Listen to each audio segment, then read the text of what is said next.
Welcome to the Virtual Center for the Study of the Constitution and Civic Responsibility, an ongoing inquiry into American political origins and evolving institutions.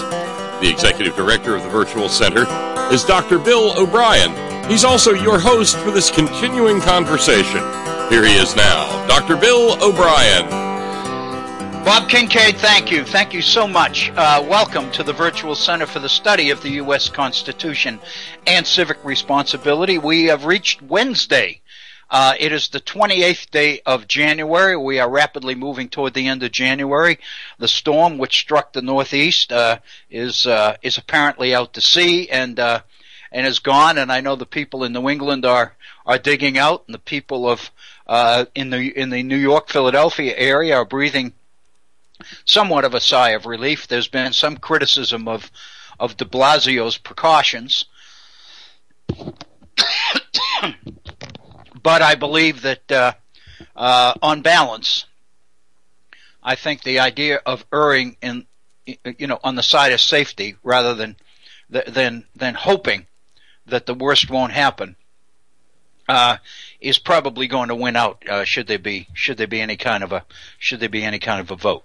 I want to welcome you to the program. It is Wednesday. It is the 28th again of January in the year 2015. We only have a couple of days left in this month, and then we move into February. Clearly, winter is not over, as you can tell by the temperatures, and I know at night our temperatures are going down into the low teens, and I believe they're projected to go a little bit below that in the next couple of days. But it is a pleasure. I hope you are well. Overhead, it's a beautiful day. The sky is blue here in Appalachia, and I welcome you to this, our third program in this week's agenda for the Virtual Center. I do invite you to participate in the program actively. I appreciate your tuning in, but if you would like to actively participate by giving us a call and going on the air and sharing your ideas and your thoughts with other listeners, I'm sure that they would appreciate it. I know that I would. Our phone number is area code 304-663-4676. 304-663-4676. And of course that translates into HORN, H-O-R-N. If you would like to email me directly, I would love to hear from you. My email address is waobrien906 @gmail.com. waobrien, O-B-R-I-E-N 906 @gmail.com.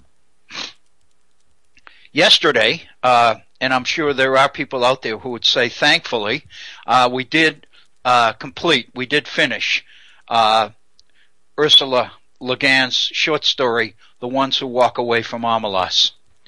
And I know that there are probably some people out there that say, this is overkill. You spent 5 days pretty much on that short story. But I think that's not a credit to us, to me, or to the producers or the Head On Network or anything else. It's a credit to Ursula Le Guin because the piece of literature that she has given us is one of those that is rich. These are the kinds of experiences, it seems to me, that we have to find a way to introduce into our educational system in this country. Obviously, at different levels of that educational experience, depending on the age and capabilities of the students, but we have got to find ways to engage students in the materials introduced to them. I think, and I want to share with you a very short piece today, which I think raises the same kinds of questions, but it won't take long. But it was a piece that I've been carrying around now for a couple of days, and I didn't want to let any more time pass because I'm afraid that it'll slip through my fingers and I'll forget lose sight of it or forget about it or whatever. So I did want to share that with you as part of today's program. Since this is our last time together this week, and we will not be back together again until the first of next week. And, of course, by the time we do get together next week, we'll be into the month of February. That will begin our 24th month here. Well, almost begin. I think our first program was on March 11th of 2013. And so we will be a month and a week, 5 weeks, as it were, away from our 2-year anniversary. But we will beginning, pretty much be close to beginning, as we enter February, we'll be very, very close to moving into our 24th month of coming to you in these virtual center broadcasts. And I want to thank you so very, very much again. I can't mention that without pausing for a second and just reflecting on the fact that I never would have dreamed when we began this that we would be still chugging along 2 years into the program and still have so many more issues and more things to talk about and discuss. Again, we would love to hear from you. I would like to hear from you on some of the things we've done with the ones who walk away from Omelos. And before we put that story and the discussion of it to rest, I just wanted to return to it briefly at the beginning of today's program before we totally close the book on it. I spent some time after our program yesterday reflecting on the program itself, and more specifically on Bob Kincaid's contribution in the last 10 minutes. If you remember yesterday, Bob joined us toward the very end of the program and introduced it was when we reached the final paragraph of the short story in which the author introduces us to the ones who walk away from Omelos. And of course, I think it's significant that those people, that last paragraph, the ones who walk away, the author chooses to make the title of the story itself.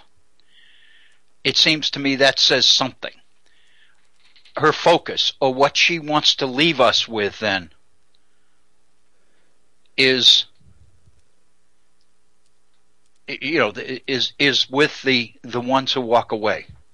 And so we spent some time at the end of the program yesterday talking about the ones who walk away.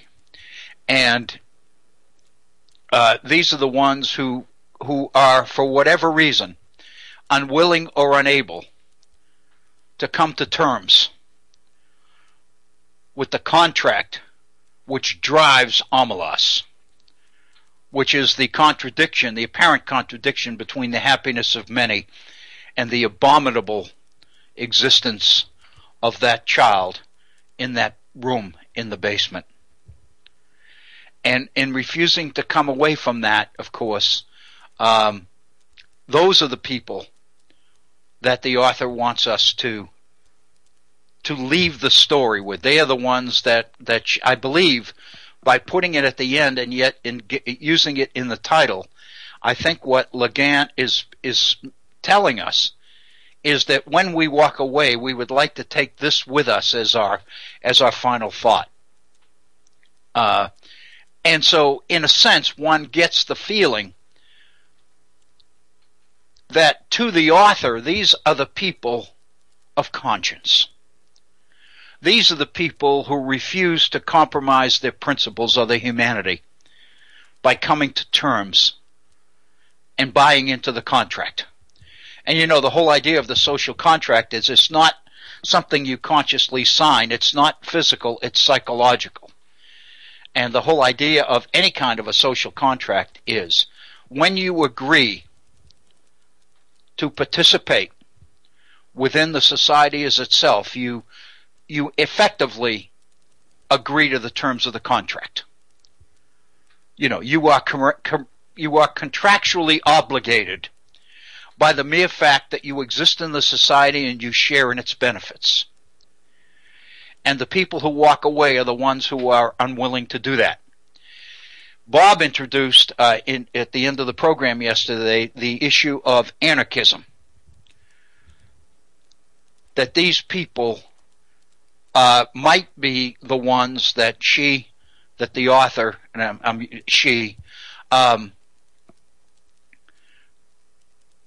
believes are unwilling to come to terms with the contract. These are the ones that are unwilling to bend or fold, if you will, to the system and the rules.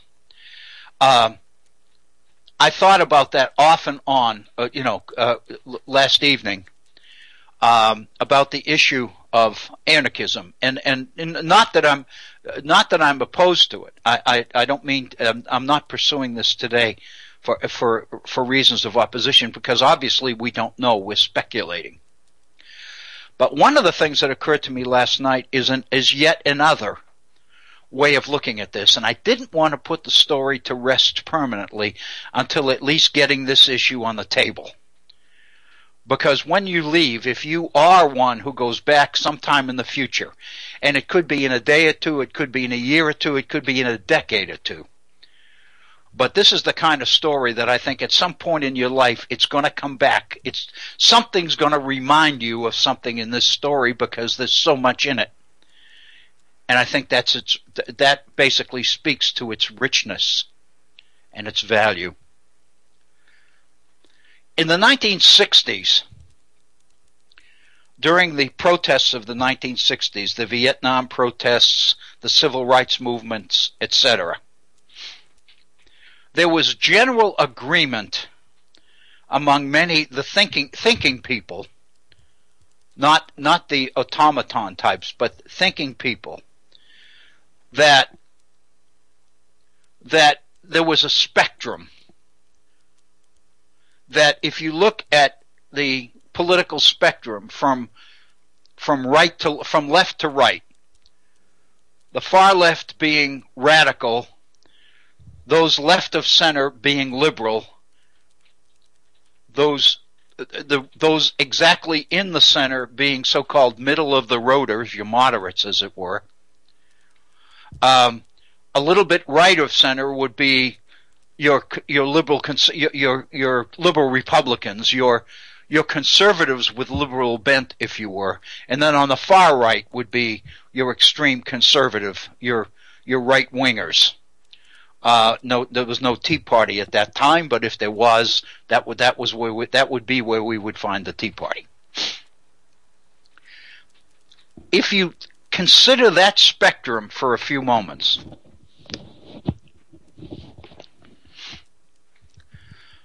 associated with that spectrum was the idea of change. When people introduce the idea of change, you usually assume that most people who would endorse or embrace the idea of change would be toward the left of center. They would be your liberals and your radicals. And of course the radicals are driven by the demand to change. Liberals are constantly seeking ways to do what we stand for better, to improve what we've got. They are classically what we would call reformers. Much of the literature which addressed these issues during that period were driven by the question as to whether meaningful change could come from within the system. In other words, the rationale or the argument of many was that by definition, institutions are designed in large part to establish parameters to change. That while if you are looking at the left of center, if you are looking at liberalism, you embrace the concept of change, and you're willing to accept change within certain parameters. There are certain kinds of change that fall outside the parameters of the institutions themselves. This would be change that would be advocated more by radicals than by liberals, so to speak. And the general argument was, or belief was, that if you looked for change from within the system, from within institutions, by definition then, you were looking at very, very limited possibilities for change. In part, because whatever change would come from within the system would obviously be the product of some sort of negotiation or some sort of compromise.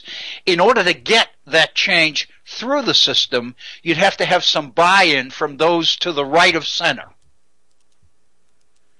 And in order to attract those people from the right of center, you would have to minimize the degree of change that you were actively pushing for. And so by definition then, that means that change which comes from within is moderate change. But it is change. And if it's adopted, if it's embraced, then the next issue is try to sell it to those on the other side. And sometimes in order to do that, you need to make some compromises. We know that there are some advocates of change on the far left who are adamant against compromise. They are, in a sense, unwilling to compromise beyond certain point. In other words, their argument would be that it's one thing to compromise, it's another thing to compromise your principles or your standards, and we won't do that. There are certain things that we absolutely insist are right, and these are the things we will stand for. I'm thinking specifically, if you look at the details of the abolitionist movement during the early 18th century in the United States prior to the abolition of slavery in the Civil War, you find that there are, within the abolitionist movement, there are moderate advocates for the end to slavery, and then there are the extreme abolitionists, the Garrisons, for example, who basically argue slavery is wrong, it's inhuman, it's unchristian, it's un-American, and it needs to be abolished. Not 20 years from now, not half a century from now, not 100 years from now, but now. And to those who argue, but if we abolish slavery, all of a sudden, what happens to our society? What happens to the South? What happens to the white power structure in the South? In other words, you raise questions about the dangers of that kind of a sudden, rapid change, and many people back off in fear and say there's got to be another way. Maybe we can find a way to promote an end to slavery, but do it in a way which doesn't threaten or doesn't jeopardize our institutions or our nation or any of our people or anything else. And of course, people that thought that way are the people that belong to groups like the American Colonization Society and others. The idea that we could abolish slavery and relocate the freed slaves, in other words, remove them in order to remove the threat and the danger. And people like Garrison, who argued if it's wrong, get rid of it now and worry about it later. You had people like Thoreau, for example, whose position on civil disobedience was his refusal to pay taxes because the taxes went to support a constitution that legitimized slavery. And therefore he felt justified in not doing anything to support or endorse the system which allowed something like slavery to even exist in our midst. And so this friction, if you will, between moderate advocates of change and extreme advocates of change oftentimes came to be defined by the difference between liberals and conservatives. Many people on the far left began to look at those who were with you in spirit, but were unwilling to risk the kinds of changes that would happen if you did something as drastic as abolish slavery all at once. So people like Thoreau and Garrison and the rest of them scared the hell out of people, and there were all sorts of stories about Garrison being accosted at public speeches and being threatened and beaten and dragged through the streets and all of these things. Because while many people are on the right side, so to speak, they're unwilling to risk the status quo in the interests of change. If you look at that perspective, and then you look and apply that, take that as a template and lay it on the short story, The Ones Who Walk Away from Omelas, I'm guessing that there are some people who would argue that the people who walk away are the liberals. They are the ones who will not fight evil by taking upon themselves the responsibility of doing something about the living conditions of that child in that basement. And of course, in doing that, they would face the hostility of their own people, of the other people of Omelas. And rather than do that, rather than, quote, buck the system, unquote, they choose to walk away. So I'm wondering, if you look at this short story that way, I'm wondering whether those who walk away from Omelas are truly heroes. They clearly are people with conscience. But on the other hand, there are clearly limits to how much they are willing to let conscience dictate behavior. When push comes to shove, they back off and walk away. Maybe then, what we're seeing here is evidence of the fact that if drastic change is going to take place, if somebody is actively and physically going to come to the existence of, to the rescue of that child, and not only rescue that one human being, but also institute the kind of change which is going to make it so that this society never again undertakes or engages in the kind of contract that seems to drive Omelas, by making major changes in the way that the people of Omelas see life and looking at happiness and all the rest of it, then maybe that degree of change can only come from outside the system. You can't, by definition, expect people who are reared in Omelas and exposed to the education that that system, that that culture provides, and therefore limited by that education, you logically couldn't expect rescue for that child to come from those within Omelas. You would almost have to look outside to those that had not been indoctrinated or socialized into the mindset which drives Omelas. One of the books that we mentioned here some time ago, and I think we've mentioned it more than once, is Thomas Kuhn's book on the nature of scientific revolutions. I have recommended that book more than once. I know I have. And here we are again. If you read Kuhn's book on the nature of scientific revolutions, one of the major themes, one of the major conclusions that he draws is that if you look at science, focusing just on the history of science, one of the things that Kuhn tells us is that revolutions within science, real, extreme, drastic change, by definition cannot come from within the profession, because those brought up and trained as scientists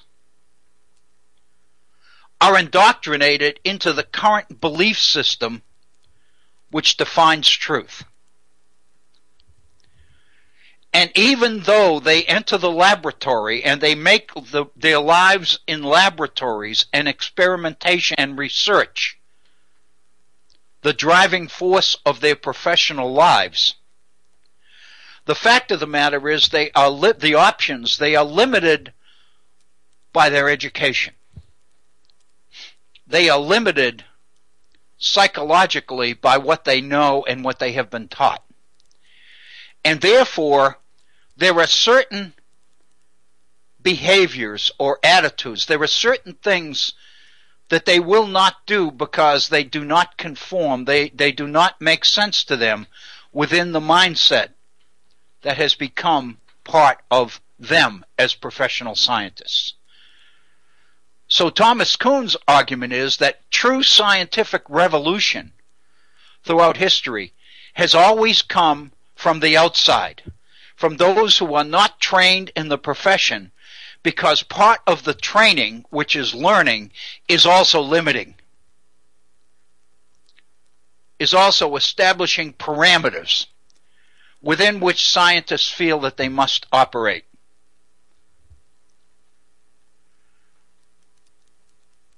So, in a sense, traditional science is not the origin of revolution in the world of science, according to Thomas Kuhn. What we call today, affectionately, thinking out of the box is something that usually doesn't come from within, it comes from without, because by definition, our education system is the construction of that box.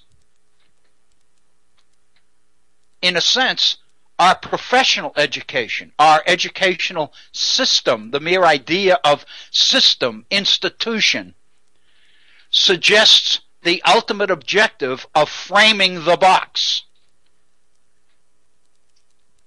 and giving us the kind of, as individuals, the kind of preparation necessary to function within that box. But the one thing that doesn't come from those who operate within the box is revolution, is radical change. Because by definition, those who live within the box accept the terms of the profession, the terms of the contract. And so, they may not like it and they may be disturbed by it. And I'm thinking of the people in Amalas who are very, very resistant to buying in to the terms of the contract that drives Amalas. They are still bothered, they are still angered, they are still disturbed. They are disgusted by the abominable living conditions that this child is required to live in. Many people, obviously, are willing to rationalize that and find a way to come to terms with that. But there are some that are not.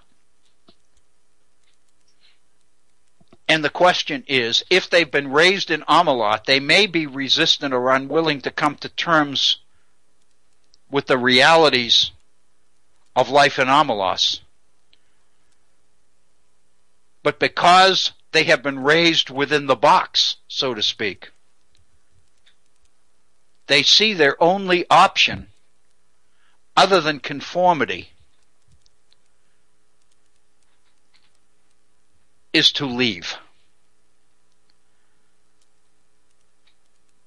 The option of actually doing something against the system is not an option that some people can handle.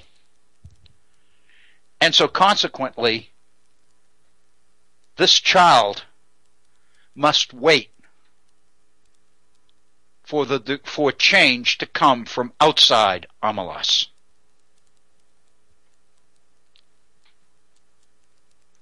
I think, and I don't mean to push this any further than it should be, But I think this is also, another way of looking at the story. I think it raises those kinds of questions or those kinds of issues. And I think, in order to truly appreciate all that this story is able to offer us, I didn't want the opportunity to pass and not at least introduce this thought. And it's just a thought. And to be honest with you, one of the reasons I wanted to mention it, because when I first read the story, this was my thought. It's very interesting that Bob Kincaid clearly saw those who walk away from Omelas as the people with conscience. And I wasn't nearly as positive toward the people who walked away as Bob is. And yet both of us found the story incredibly challenging and incredibly rich. Good literature can do that. And I feel honored to have had the opportunity that we've had here at the Virtual Center over the last 4 or 5 programs to wrestle and extract meaning and understanding from this document. So much about life itself can be extracted and massaged and analyzed and assessed by reading a piece of literature like this.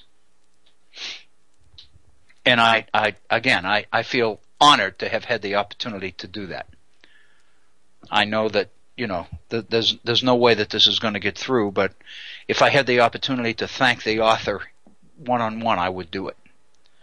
Because I think it's one of the finest pieces I've had the pleasure of reading in a long, long time.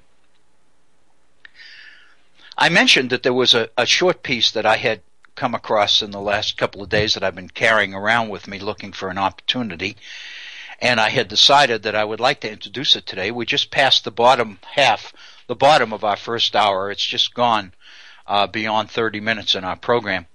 I did want to introduce the second piece, which interestingly enough, I think you'll see addresses some of the very same issues that we've been talking about in the short story about Omelas.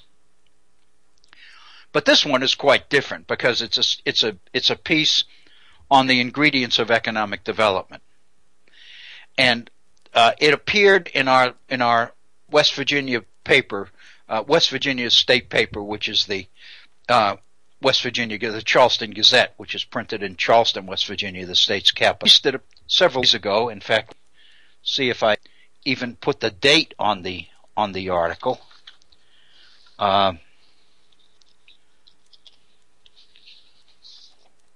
January 18th. So it's 10 days ago. It was Sunday. And it's an article by Ann Barth, B-A-R-T-H. And what struck me, what caused me to read the article in the first place, was the author. I know, I have met Ann Barth. Ann Barth was the legislative assistant, was the assistant to our deceased Senator Robert C. Byrd for a number of years.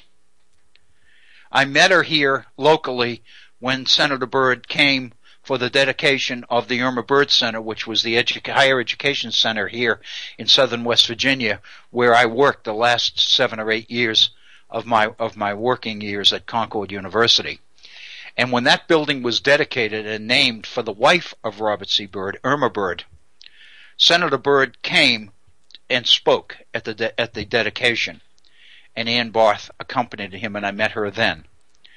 I met her another time in Charleston when the senator came to address the Democratic Party in the Jefferson-Jackson dinner in the state capitol. I believe it was in the spring a couple of years ago. And anyway, I haven't obviously had the opportunity to to run into Ann Barth since the senator passed away. But I saw this article, and of course in the article it points out that she is the executive director of this economic development organization. And then, after recognizing that, I read the article and I thought it had some interesting content. And I thought it would be an issue, since economic development is so important to so many people in not only West Virginia but the nation at large. And obviously the issue of economic development not revolves to a large degree around the working, the capability of the workforce, the training, the education of the workforce, the creativity and insight of the workforce, and all of these things are tied together. And so much of what is contained in this piece touches on issues that we have addressed over time here at the Virtual Center, that I thought that this piece, in very brief, succinct way, touched on a number of the issues that I think all of us are familiar with, and it gives all of us the opportunity to reflect, to think about the issues of economic development, what it needs in order to launch economic development, as well as what might limit the success of economic development in a particular place at a particular time. This article obviously focuses on the economic development needs of West Virginia. And the company that Ann Barth heads is obviously based here in West Virginia.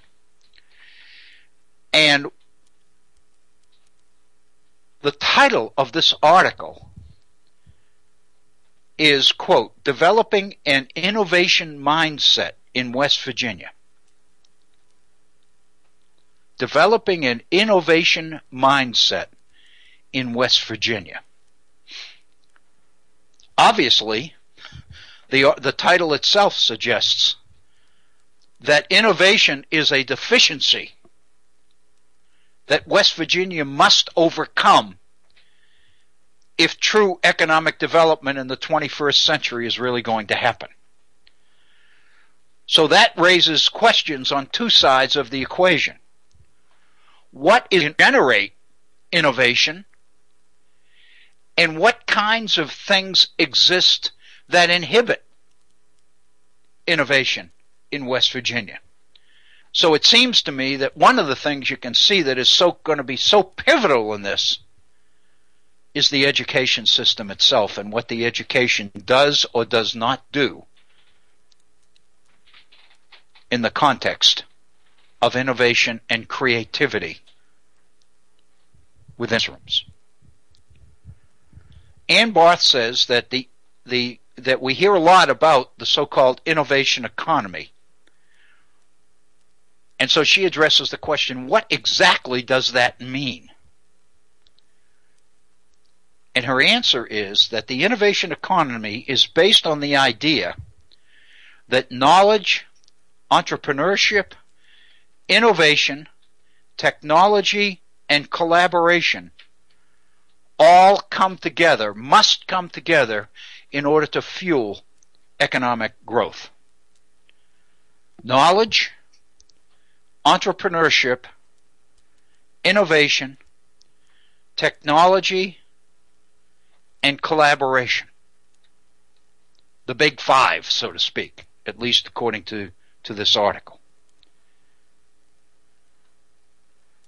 Her point is that in an innovation economy, in an economy which is truly innovative,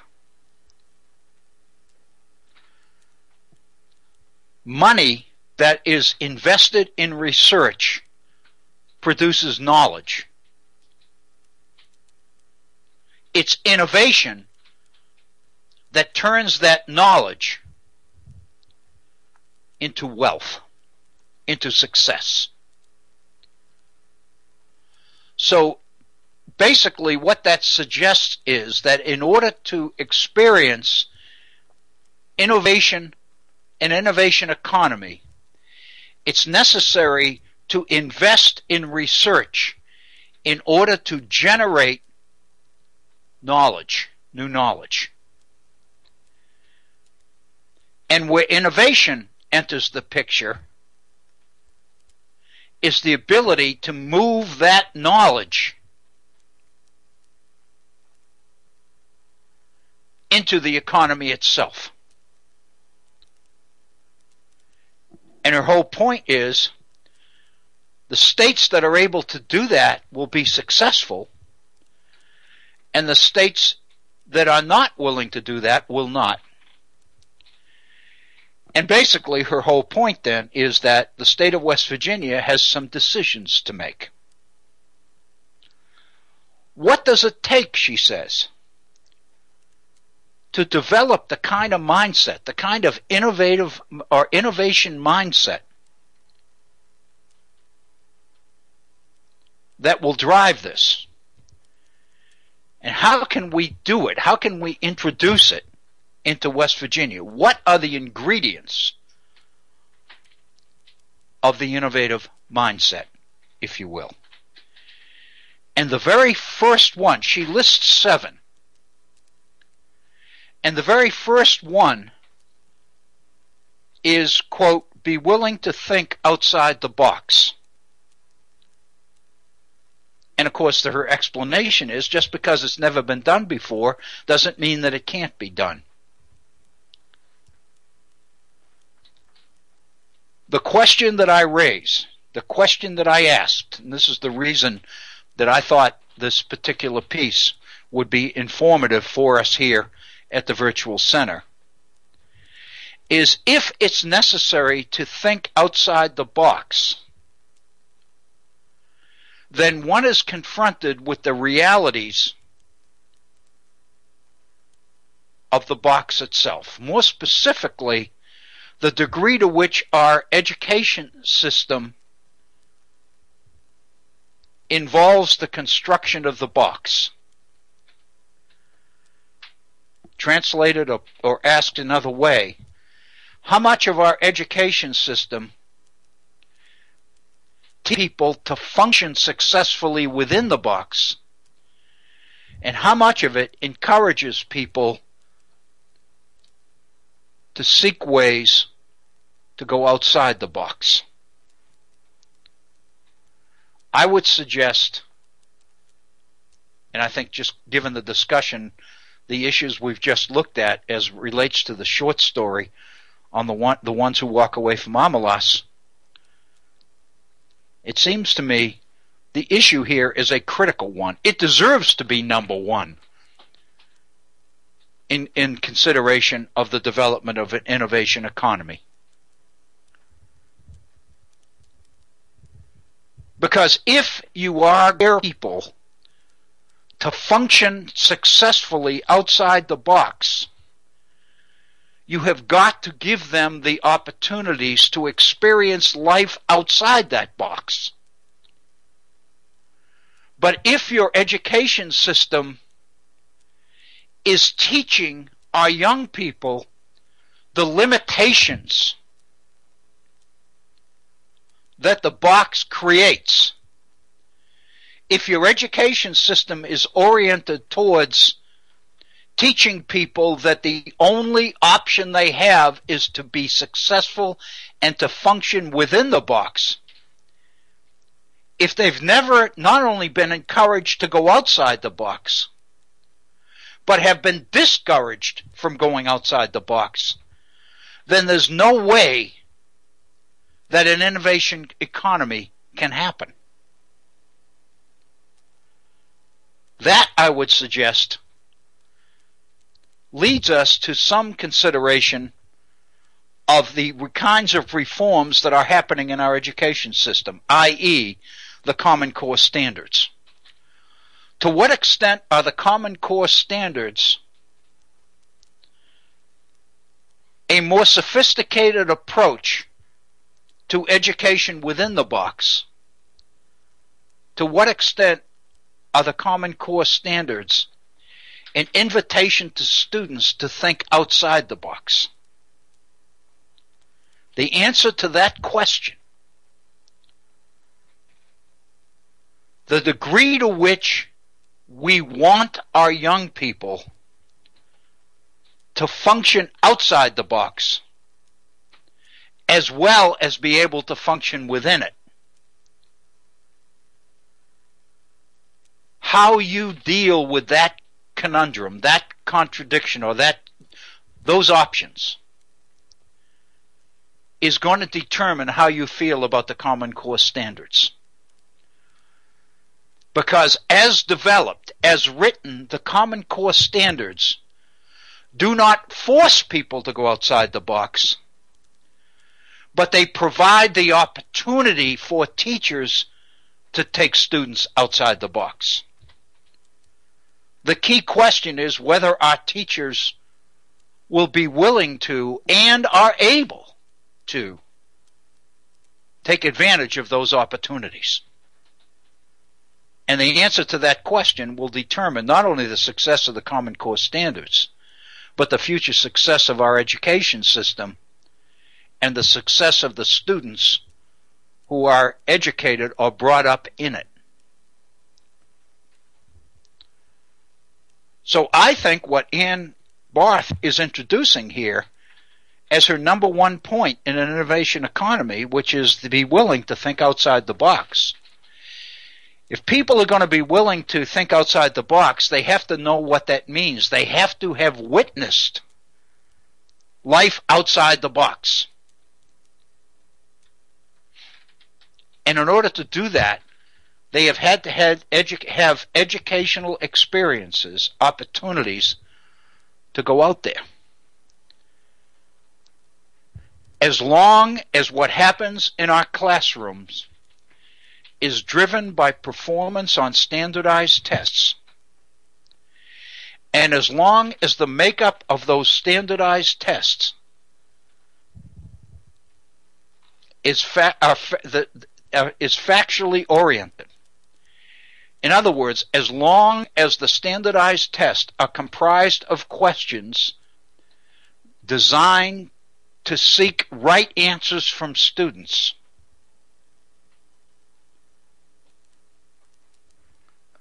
then the chances of producing students who go outside the box, and I don't mean occasionally there's always students who will go outside, who function outside.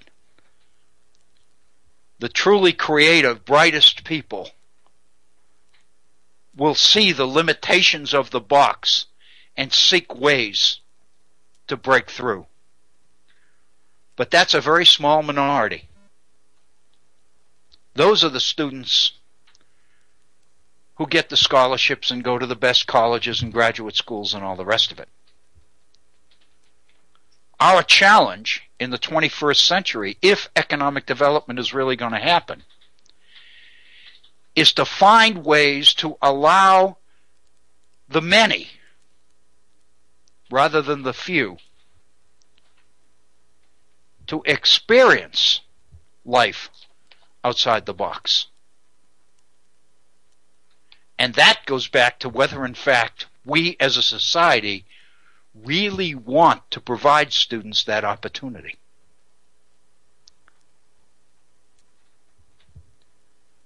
I would suggest to you that if we participate in killing the Common Core standards, or watering them down to the point that they become nothing more than options that teachers can or cannot teach, then we will have missed the opportunity that I would suggest is critical to our ability to produce young people willing to think outside the box. That's her first one. Her second one, it seems to me, is directly related to the first. And that is to think carefully about the way we treat and look upon failure.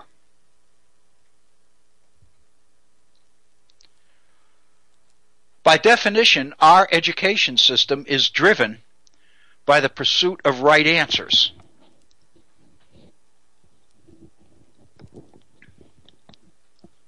We penalize students for being wrong.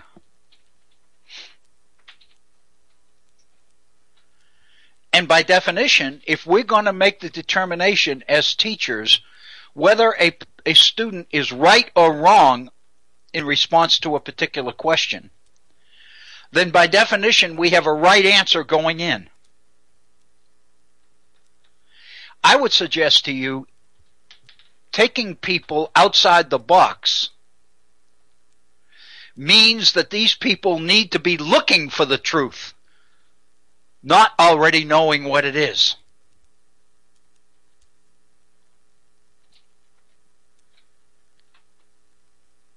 And so consequently, failure is not really failure. It's merely part of the process of finding success. Ann Barth quotes Thomas Edison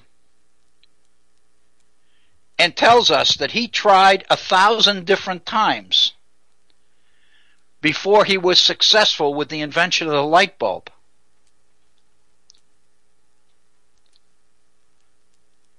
And she quotes the story about those who approached Edison and said, "How does it feel to have failed that many times?" And Edison's response, and this is a quote, "I didn't fail 1,000 times. The light bulb was an invention with 1,000 steps to it."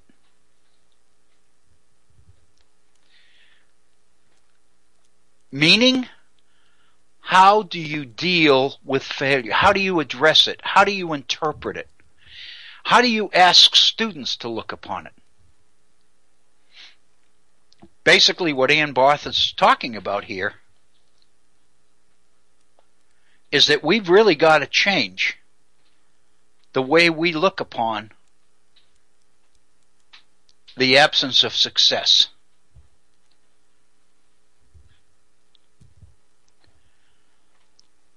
The third point she makes, and of course she makes this right at the outset of the piece, is we must be willing to fund research. Her suggestion is, if you want an innovation economy, the last thing you can afford to do is to shortchange research, is to try to cut back on the investment that you make in research. You never know what the reduction of research dollars is going to mean in terms of what doesn't happen as a result. And the rest of these I'm going to move through very quickly because we're moving towards the top of our first hour. We have it's 53 minutes. We've got about 5 or 6 minutes left before we take our break. And I just wanted to touch upon the 7 points that Ann Barth makes. The third one is fund research. Her fourth point, encourage problem solving in students and adults. This again suggests the way we teach our young people, the way we train our workforce. If we treat education as if it were training, then what we are saying is, we have all the answers, you don't, here they are, learn them.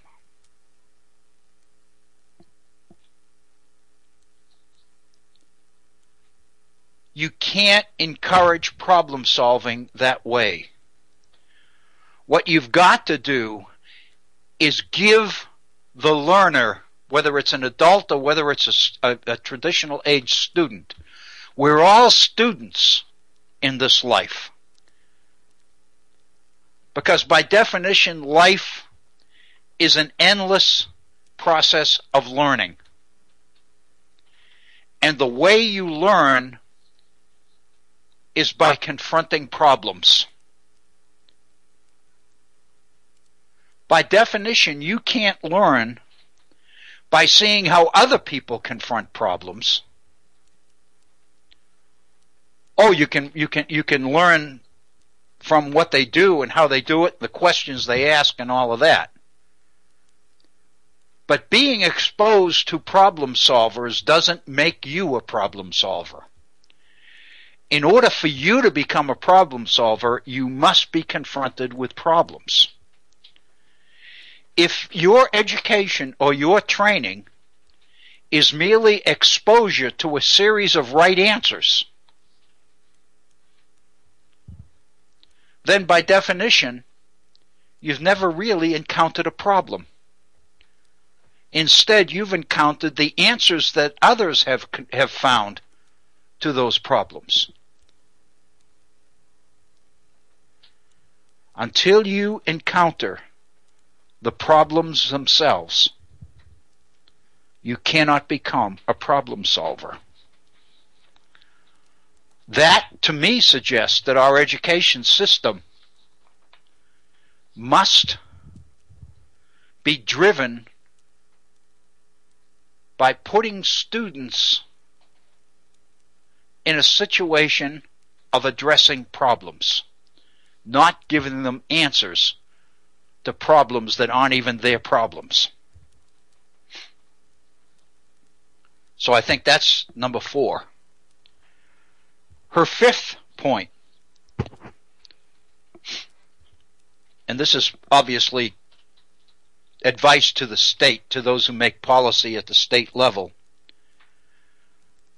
Understand what we're really good at and encourage growth in those areas. Play to your strengths.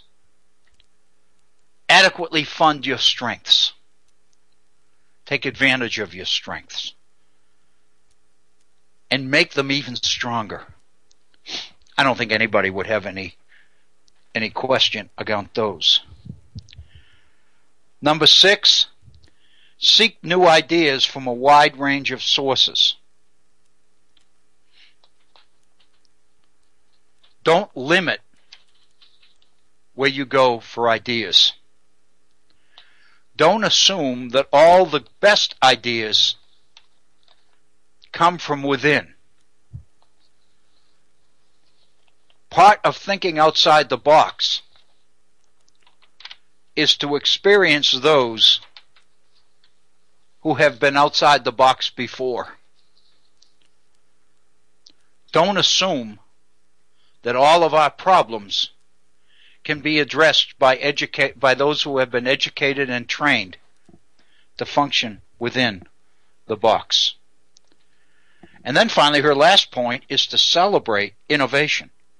When true innovation happens, we need to encourage it. We need to embrace it. We need to fund it. We need to reward it.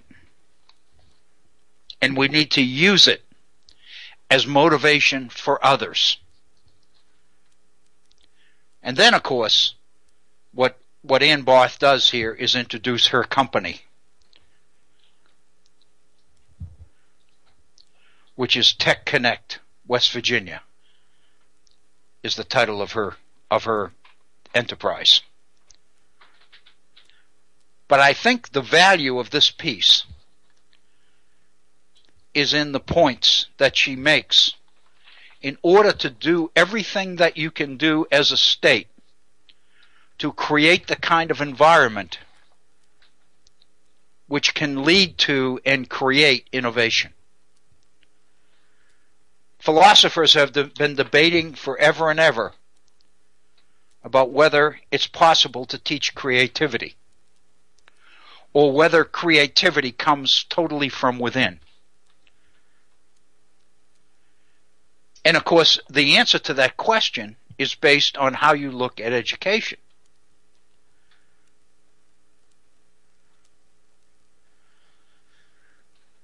Basically, if you assume that knowledge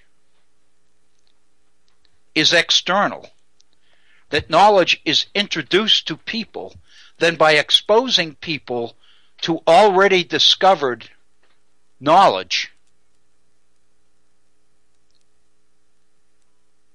is going to make them creative. then how do you do that? It seems to me what you've got to do is not look for ways as a teacher, as a trainer, as a mentor, not look for ways to give answers to people, but look for ways to put learners into situations where they must find the answers for themselves.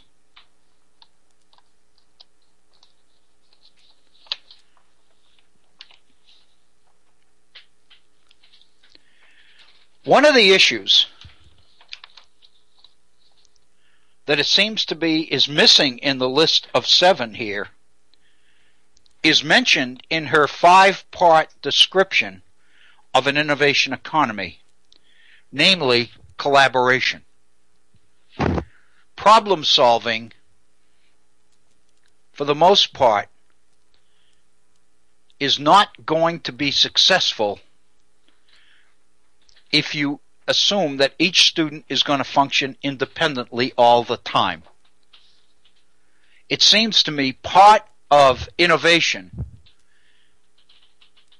is to encourage people to work with others and collaborate with others. The biggest problems that confront mankind, it seems to me, are not going to be solved by individuals. They're going to be solved by groups of people working together to find answers. That, again, dictates an awful lot about how we teach. I was educated in a system which taught that you needed to keep your eyes on your own paper. And if you work with other people, it was cheating.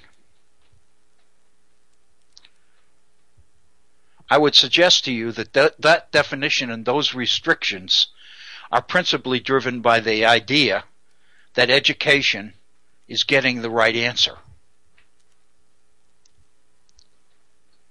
But if education is addressing a problem and finding ways to solve it,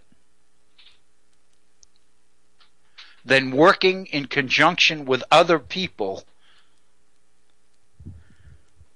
is exactly the opposite of cheating.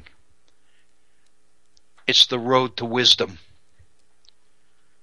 It's the avenue towards the discovery of new knowledge.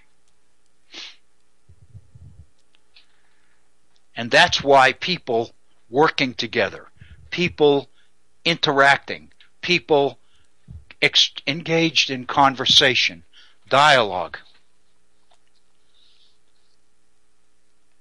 As I think back over the last 5 or 6 programs here at the Virtual Center when we were looking at the ones who walked away from Amalas, so long as I was principally sharing my thoughts about that story, I did the best I could to make it interesting and fruitful. But the fact of the matter is, so long as everything that was being put on the table was coming from one particular person or one particular source, then the opportunities that that particular story presents are limited. But the minute Bob Kincaid came into the discussion, entered the conversation, and he and I began to engage in dialogue, suddenly we both began to discover things within that story that neither one of us alone saw. Each of us had the opportunity to learn from the other as a result of the conversation or the dialogue that happened. I would suggest to you that's the model. That's not only the model for understanding, that is the model for innovation and creativity. Creativity is not generated or produced by anybody knowing what I know. Innovation or creativity happens only when people can take what I know and move to the next level and take it to the next level. Obviously, if I could do that, I'd be at the next level. So my value as an instructor is not to answer questions, but to raise them. And I would suggest that the questions I raise and the problems I define become the opportunities for people to learn. That's the model, that's the goal, that's the idea, that's what an innovation education and an innovation economy requires. I think this article is pretty good. I think it introduces a number of issues that all of us can learn from and benefit from. We've gone beyond the top of our hour. It's 5 minutes after the hour, 5 minutes after 2 in the East. Let's pause and take a 4 or 5 minute break. Then we'll come back and we'll deal with an issue that does relate directly to the issue, to the mission of the Virtual Center, which is looking at one aspect of the 14th Amendment to the Constitution of the United States. We're talking about a mega transition here, I know, but I think this particular issue warrants the hour that I'd like to give it. I hope you will agree. You're listening to the Virtual Center for the Study of the U.S. Constitution and Civic Responsibility. I'm Bill O'Brien. We're going to take a break. We'll be right back in 5 minutes. Please stay with us.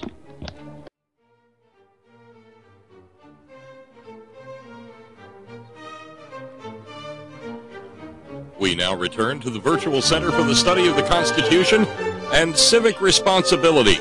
Here again is Dr. Bill O'Brien. Thank you, Bob Kincaid, and welcome to our second hour. We're a little bit late getting into it. It's about 10 minutes after the hour.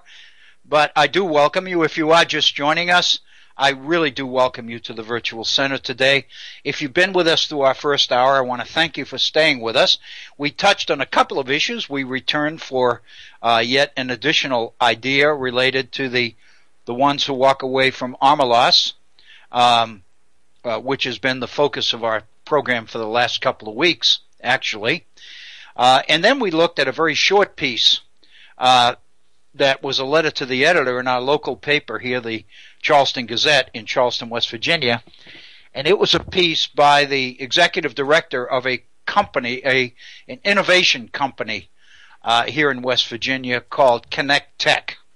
And the director of that enterprise is one Ann Barth, who used to be the assistant to West Virginia Senator Robert C. Byrd while he was alive. And it was basically Ann Barth's effort to try to list what she saw as the key ingredients that a state must indeed endorse or buy into in order to produce what she called an innovation economy.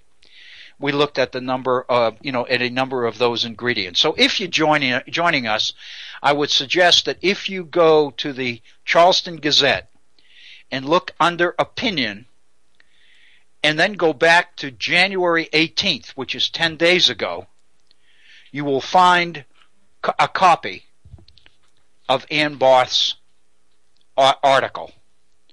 And I think you will find it, very valuable. I hope that I was able to do justice to it, because I thought it was pretty valuable.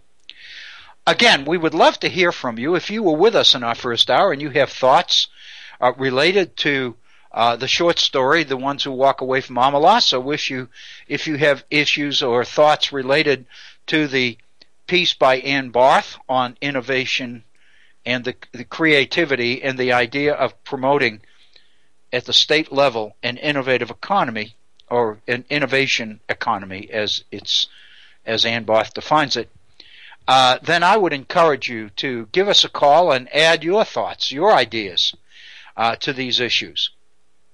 Our phone number is area code 304-663-4676. That's 304-663-HORN, HORN. If you'd like to email me directly on these issues and just kind of function on a one-to-one basis, I would love to hear from you. My email address is waobrien906@gmail.com. waobrien, OBRIEN, 906 @gmail.com. I mentioned that we'll be looking at an element or a piece of the 14th Amendment today. And let me begin. If we don't finish it, we can return to it in our programming next week. But I'd like to get through it. But on the other hand, there's quite a bit to it, and I think it's that good and that rich. Let me tell you that one of our listeners shared a link to this piece with me some time ago. The piece was written on January 23rd, so it was 5 days ago. And one of our listeners gave me the link and said, you really might like to take a look at this. I looked at it, I printed it, I reread it, and I thought, this is really something that we really ought to bring to the table here at the Virtual Center. It's clearly part of the Constitution. It's part of one of our amendments. But more important, it's related to one of the most important political and social issues of our time. And that is the issue of the right to vote. Whether, in fact, in our republic, the right to vote is a right or a privilege. Whether, in fact, citizens, by definition, all citizens, have not only a right to vote, but a responsibility to vote. As opposed to those who believe that we need to find ways to eliminate the participation of people who, for one reason or the other, are deemed not worthy or qualified to vote. Obviously, given the results of last November's election, midterm elections, the issue of expanding or minimizing voting opportunities for citizens was a major issue. It will continue to be a major issue. It's one which the Supreme Court has addressed on several occasions, but as yet the Supreme Court has not really addressed it in ways which will resolve the issue once and for all for the future. I guess what I'm saying is the issue still remains to be decided definitively. This is an article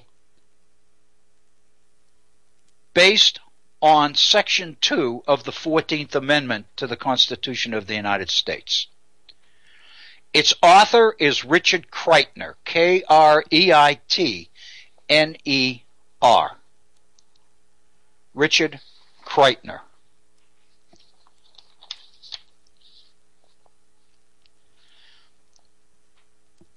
It seems to me, I believe the source, and I didn't write it down, but I believe the source is from Salon, S-A-L-O-N, as I recall. But if you look at if you Google Richard Kreitner, Kreitner,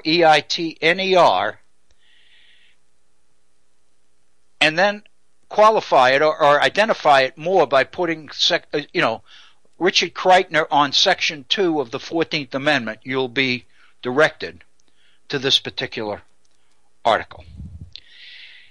And what Mr. Kreitner does is point out what all of us know, that since the since the 60s, when the right to vote was seen as something so important that we need to find ways to get more and more and more people to the polls, the issue of late have been efforts often driven by partisan considerations to minimize the right to vote by passing things like voter ID laws where people have to have photo IDs in order to register to vote. And within the past year, the Supreme Court has addressed a number of issues related to voting. Issues related to voter ID laws, residency requirements for voting, and the curtailment, the minimizing of early voting hours, and same-day registration. In some cases, the court upheld a particular piece of legislation, state legislation. In other cases, it overturned it. The Supreme Court, this is from Richard Kreitner, the Supreme Court permitted restrictions in some states for the midterm elections and prohibited them in others. So again, the court has been kind of on both sides of the issue. In some cases, it supported restrictive laws that were passed in some states. In other cases, it struck them down. But Kreitner points out, and I think it's well taken, that the court as yet has really not taken on the merits of the laws themselves. The court has not as yet used one of these cases in order to address the fundamental question as to whether voting is a privilege or a right. Whether voting ought to be something limited to the few who can pass or meet muster, so to speak, depending on what the qualifications are, or is voting something that every citizen, as part of their responsibility in this republic, needs to be encouraged to do. I remind you that this program is entitled the Virtual Center for the Study of the U.S. Constitution and Civic Responsibility. And I guess the question is civic responsibility fulfilled by voting, or is civic responsibility more fulfilled by eliminating those from the polls who are deemed unworthy or unqualified to cast a ballot? I think this particular issue, this particular article, is right in our wheelhouse. It's something that we would be remiss to not address. We'll all remember that in 2013, not too much more than a year ago, the Supreme Court made a decision in a case called Shelby County versus Holder. And of course, Holder is Eric Holder, our Attorney General. And in the Shelby County case, the Supreme Court struck down a key provision of the Voting Rights Act of 1965. The Voting Rights Act of 1965, of course, was an effort to encourage the expansion of voting, specifically for African Americans, minorities in certain states, most of them in the South, whose right to vote was being limited through a number of tactics, strategies adopted within certain states to find ways to keep certain people from voting, namely by President Johnson's efforts to promote and help pass the Voting Rights Act of 1965, which of course, as you know if you haven't seen the film, Selma, is the focus of discussion that has come out of that film. Whether in fact the film treats President Johnson fairly or unfairly. But the fact of the matter is, as part of this of the so-called Great Society, President Johnson bought in to the idea of the need to halt, indeed to reverse, some of the restrictions that were being placed upon African Americans in their efforts to vote. In 2013, the Supreme Court in the Shelby case struck down a key provision of the Voting Rights Act of 1965. And that was the formula that was established in the Voting Rights Act that laid out the terms that a state and local governments had to meet in order for an election law change to fly. In other words, the determination was made in 1965 that very specific states had engaged in activities and behavior designed to minimize the rights of African Americans to vote. Therefore, the Voting Rights Act of 1965 created limitations or restrictions or requirements that these states and localities had to meet in order to make any change in election law.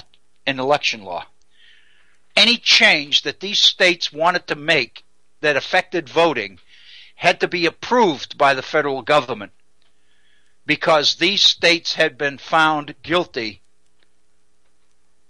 of looking for ways to keep African Americans away from the ballot box. In the Shelby case in 2013, by a 5-4 majority, the Supreme Court struck down that provision of the Voting Rights Act. It didn't strike down the Voting Rights Act. It struck down the provision as it applied to specific states. And the rationale for that, as you'll remember, because we touched on the Shelby decision here some months ago at the Virtual Center, the justification was that the conditions which led to the Voting Rights Act of 1965 have changed. It's been a half century. It's been 50 years, more than 50 years since then. And it's not fair, it's not just to continue to impose these kinds of restrictions on certain states based on behavior that they engaged in more than a half century ago. Translation from the majority of the court: enough is enough. We need to treat all our states the same as far as voting rights. So in a sense then, what the Supreme Court did was remove the restrictions or the limitations on these states. And of course the result have been that many states, including some of these states, and the one I'm thinking of specifically is Texas, are the states that were in the forefront of passing voter ID legislation and other ways to limit. And we know from the debates that happened before the midterm elections last fall that, and the one state I'm thinking of specifically is the state of Pennsylvania, there was a well-promoted quotation from the Republican leader of the Pennsylvania Assembly prior to last fall's midterm elections, in which this particular gentleman made the statement that the successful passage of voting rights, of voter ID legislation in the state of Pennsylvania was undoubtedly going to successfully keep, I believe, an estimated 60,000 or 600,000, I can't remember the number, potential Democratic voters away from the polls. In other words, his statement made it very clear that the purpose of the legislature passing this bill was to restrict the votes of certain people who most likely were going to vote Democrat. And this particular pattern was one followed in a number of states prior to these elections. So we know that voting rights is back on the table. That's the whole point. And I think that's what the author, Richard Kreitner, the point he makes at the outset of his article, is that the issue of voting rights has not been resolved. It's back on the table. Now that we have a conservative majority on the Supreme Court that's willing to endorse, and the point is that the court as yet has not been willing to make the key decision which would really put this issue to rest by defining exactly how or what ways in which the right to vote or voting is a key ingredient to our republic. If an actively participating citizenry, as reflected in large turnout at the polls, is deemed to be the key ingredient in the success of our republic, then state laws or municipal laws or policies designed to minimize turnout, by definition, will be struck down. But if the purpose of, if the definition of citizenship in our republic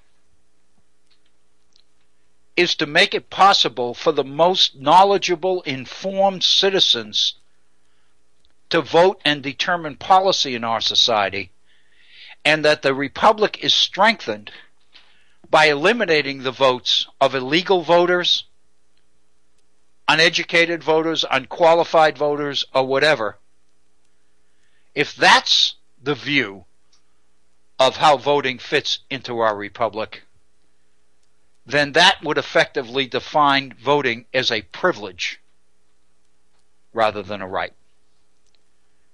And I think that's the Supreme Court decision that has yet to be made.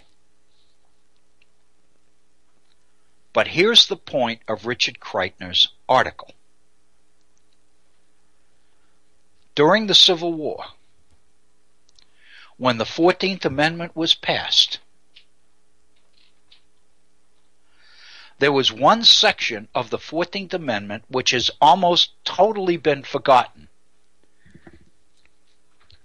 It's never really been enforced.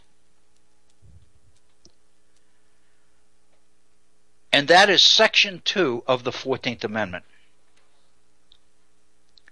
And let me take a moment to just talk a little bit about the 14th Amendment itself.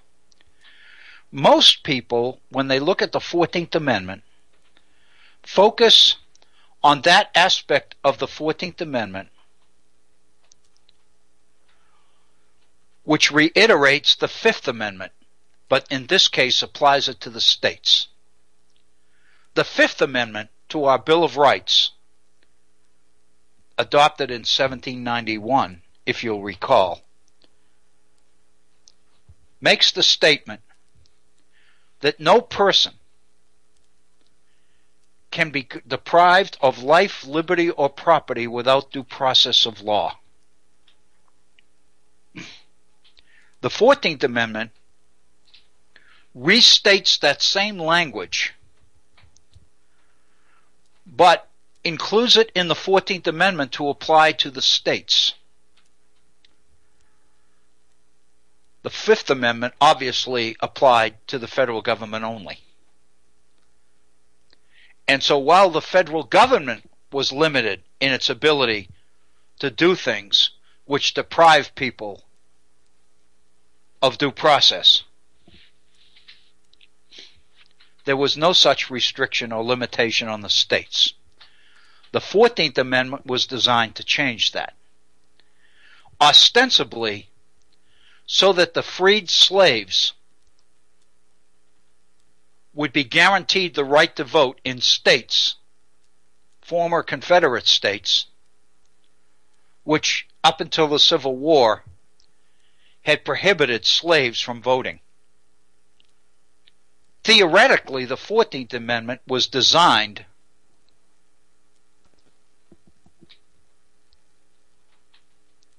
to give ex-slaves, freedmen, the right to vote. Notice I said ostensibly, because the legal interpretation of the 14th Amendment was left for a future day. The 14th Amendment does not give ex-slaves the right to vote. It's important to know that. If it did, if the 14th Amendment guaranteed citizens the right to vote, and we'll remember that the 13th Amendment abolished slavery.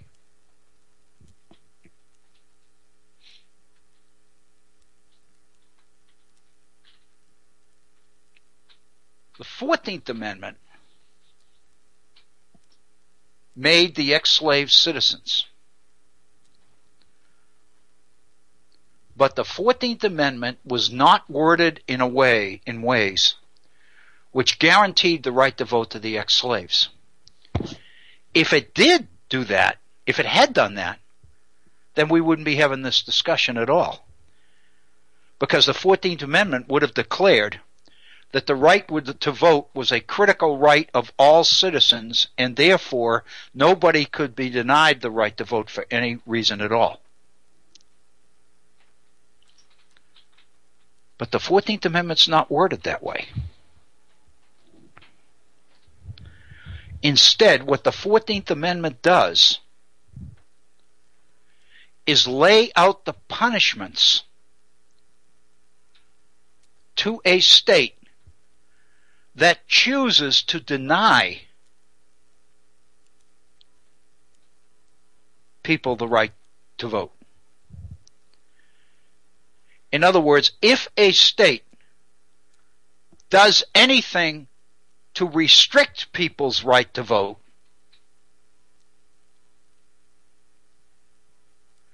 then the state will be punished. And let me be specific as to what that punishment will be.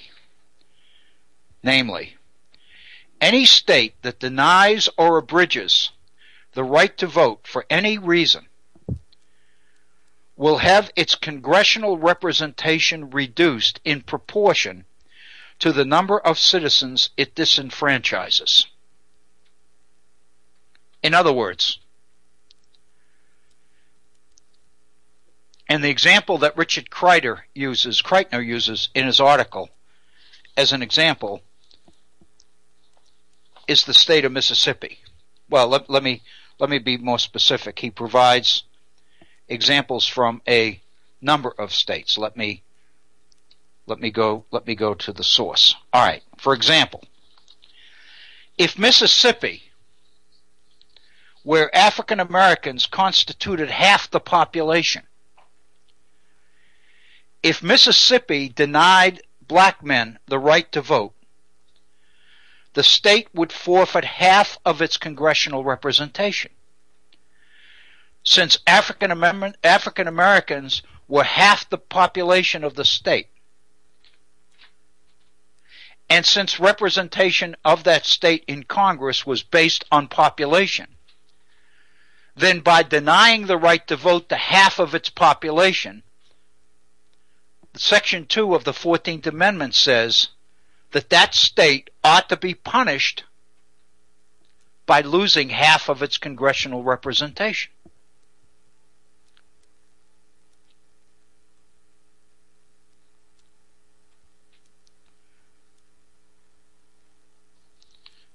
Now that's interesting.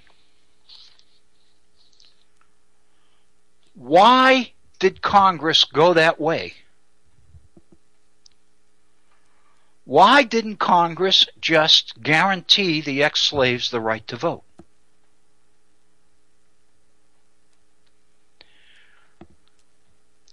The answer to that question historically, and Richard Kreitner does a superb job going through the history of the Reconstruction era in order to make this case.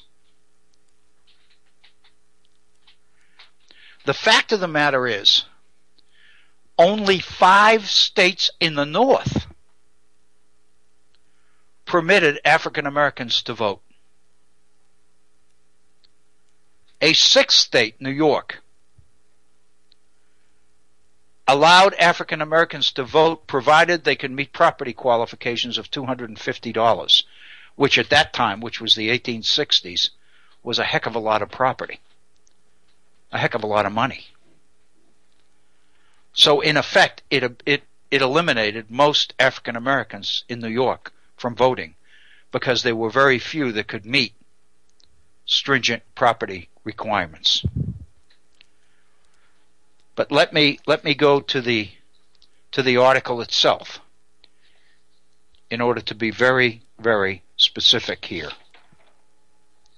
on the states we're talking about. Only 5 states, Maine, Massachusetts, New Hampshire, Rhode Island, and Vermont. Translation, New England, allowed black males to vote. Of course, we know that females, black or white, couldn't vote.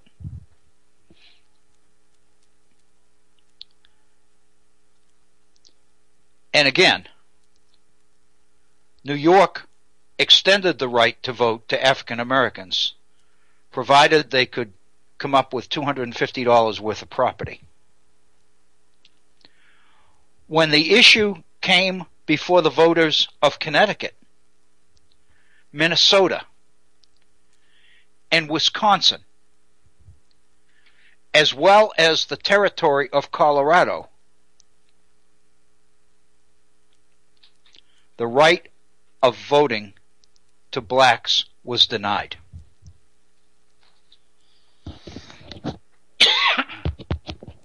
What's the issue here?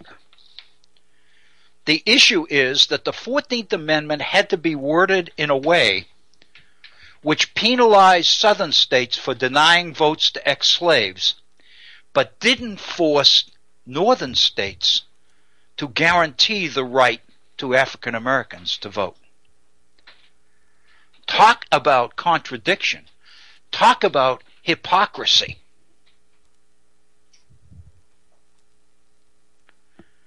The only way that you could protect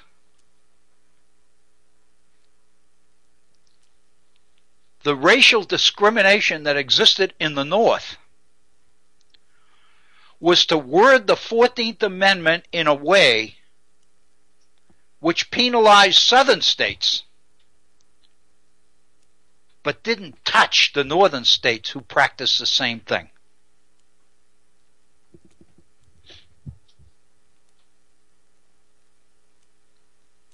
Thaddeus Stevens, who was a leading spokesman for Massachusetts in the Senate of the United States, was appalled. He was your radical. He was the one that wanted to go outside the box. He was the one that said, we need to guarantee the right to vote to males, whether they're black or whether they're white.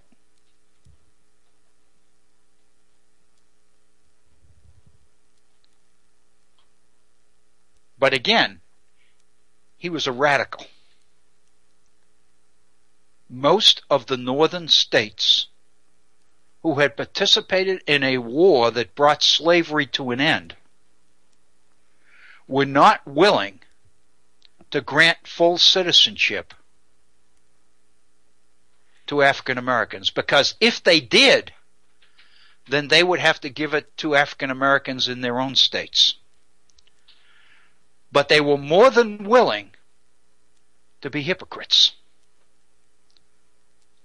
They were more than willing to threaten the South if they didn't give the ex-slaves the right to vote, but at the same time maintain racial restrictions within their own states. So consequently, that's the way the Second Amendment is worded. Kreitner's whole point, then,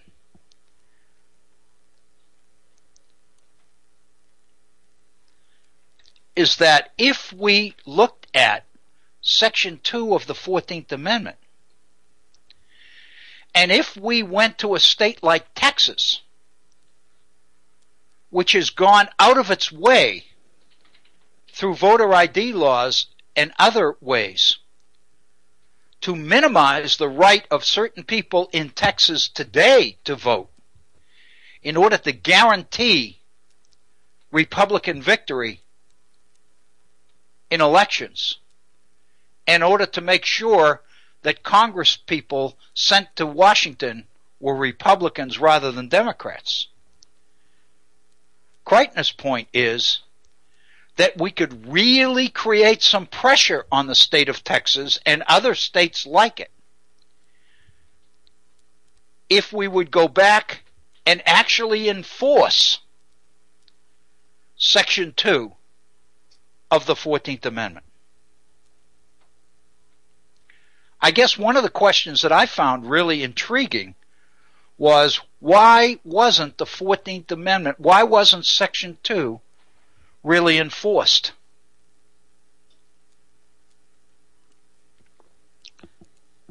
And I believe the answer to that question, and Kreitner addresses that question, Kreitner, excuse me.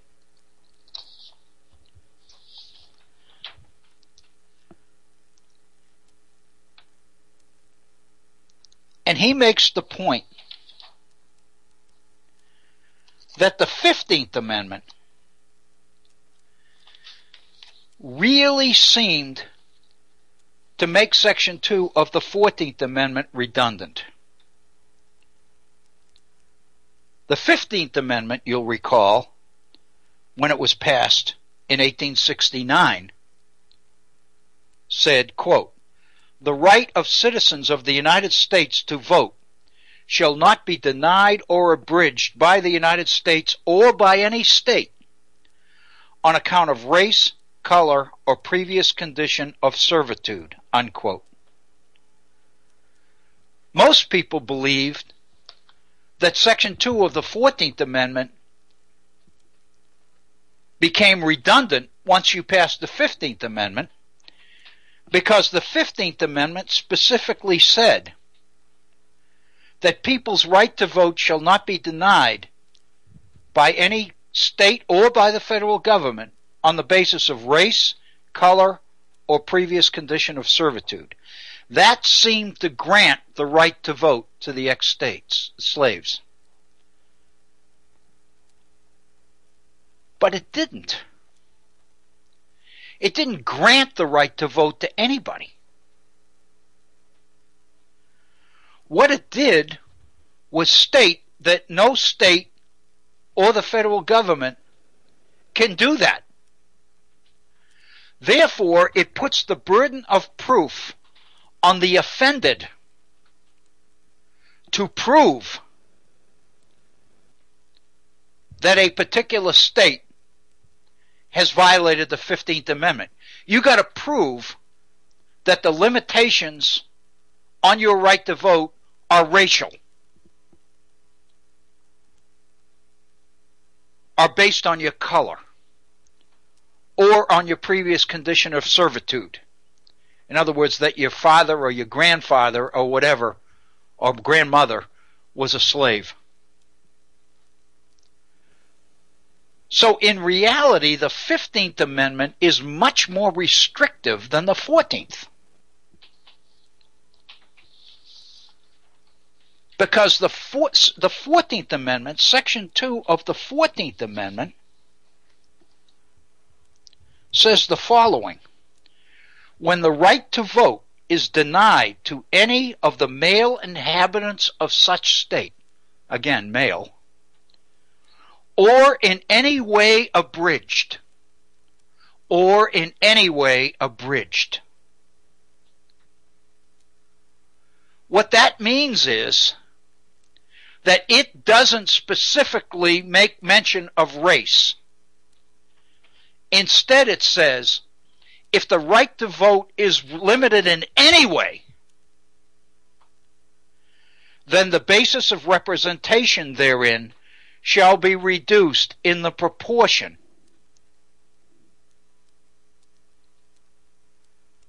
which the number of disenfranchised bear to the whole number of male citizens 21 years of age.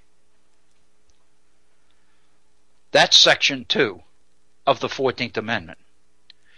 So in reality, the 14th Amendment, Section 2, is much stronger than the 15th Amendment, because the 15th Amendment focuses on race.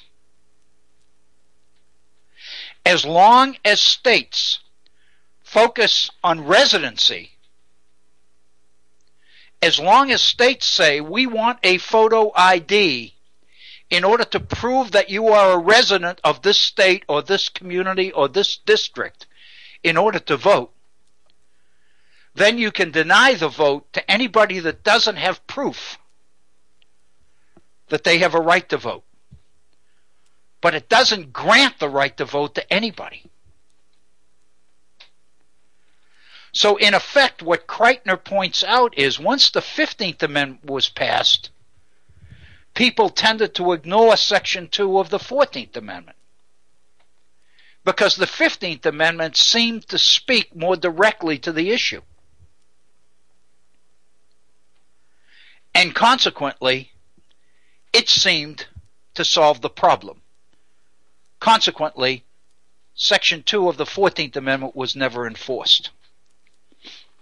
What Kreitner is suggesting is that it was never repealed. It's still there as part of the Constitution of the United States. We could still use it by telling a state, if you deny 600,000 citizens in the state of Pennsylvania or Virginia or Mississippi or Alabama or Louisiana or Texas or whatever, if you deny 600,000 people the right to vote, and we can figure out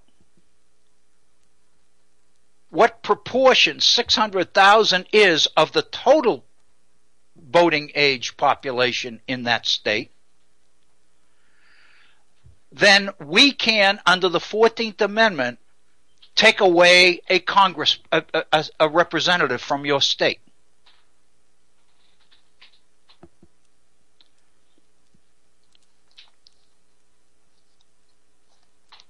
That's the way it could work. And in fact, Thaddeus Stevens made the statement in 1866 when the 14th Amendment was passed, that the second section regarding reduced representation is the most important in the article. We focused, for the most part in this country, when we look at the 14th Amendment, at the Privileges and Immunities Clause, at the Equal Treatment Clause, and at the Due Process Clause. And we tend to totally ignore Section 2. But Thaddeus Stevens made the point when the act was passed that Section 2 actually is potentially the most important part of the 14th Amendment.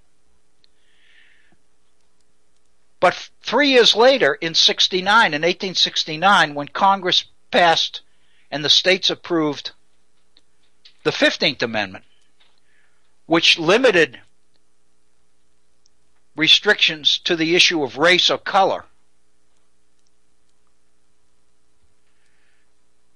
then that seemed to override the idea of the right to vote being abridged for any reason whatsoever.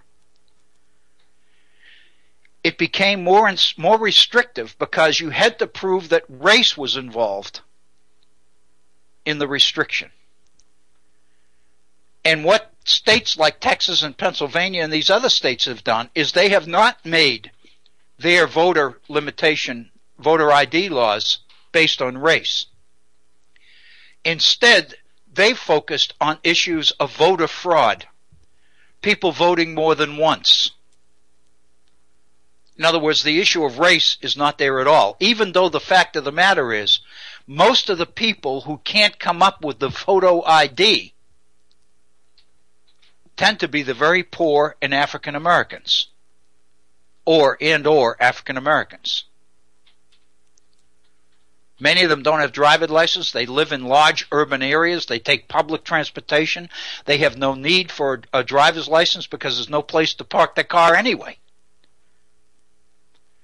And by eliminating them from the polls, you're eliminating potential Democratic voters, and the Republicans in these state legislatures know that.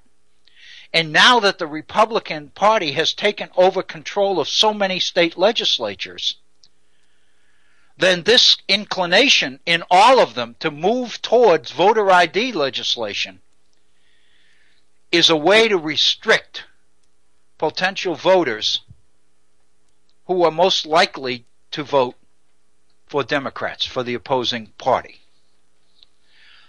This would be a violation of Section 2 of the 14th Amendment because it abridges the right to vote for any number of reasons, for reasons of residency or voter fraud. That applies to Section 2 of the 14th Amendment. But these laws in no way violate the 15th Amendment. And Richard Kreitner's article is intended to make the point that maybe we are overlooking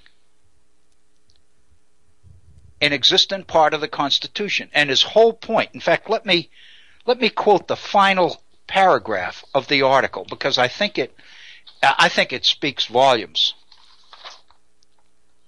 In fact, beside it in my printed copy, I have written, read this.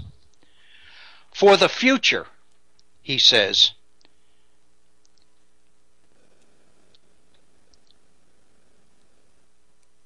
this issue, by focusing on this issue and looking at the history of the 14th Amendment, he says, quote, for the future it serves, in other words, going back into the past, going to the Constitution itself, it serves to recall that we are heirs to a tradition resilient beyond imagination. There are portions of the old structure. What he's pointing out is there are portions of the Constitution waiting to be rediscovered and worked into what Thaddeus Stevens called a repaired edifice built upon the firm foundation of eternal justice, unquote. What Richard Kreitner closes his article by saying is that there's a lot to be gained by knowing your history. There's a lot to be gained by knowing what's in the Constitution. This particular clause has been almost totally forgotten. Clearly it's been ignored if it's been even recognized to be there. It was worded the way it was worded for political reasons at the time, namely to protect the hypocrisy of northern states who were simultaneously restricting African Americans' right to vote in their states while they were demanding it on the part of the reconstructed states from the former Confederacy. There's one more issue related to this matter, but we really don't have time to address it today, but I'll try to remember when we get together next Monday to raise it. And that's the issue of partisanship here, the 3/5 clause to the Constitution. Very briefly, if you granted ex-slaves the right to vote, then you would increase the total citizenship within the state, because the Constitution only counted slaves as 3/5. And it was on that basis of 3/5 that the number of representatives in Congress was determined. If you now started to term the ex-slaves full citizens, the representation in the southern states would actually increase. There's no way in the world that the Republican Party that controlled Congress during the Civil War wanted the South to come back into the Union stronger than it was when it left. So that's another reason why the 14th Amendment is worded the way it's worded. I think this is an absolutely fantastic issue. I can remember reading Section 2 of the 14th Amendment over and over again and wondering, I knew why, as far as the partisanship was concerned on the 3/5 compromise. I recognized that. But I really never thought about the fact that it's never been used. And the point is, it could be used. Because we are once again in a period when people, for political reasons, are seeking to restrict and minimize the right to vote. And I think all of us would be well taken to reflect upon Richard Kreitner's article. It is 59 minutes after the hour. We are done with today's program here at the Virtual Center. This is the end of our Wednesday. It's also the end of this week. I hope that you have a wonderful evening, a wonderful weekend.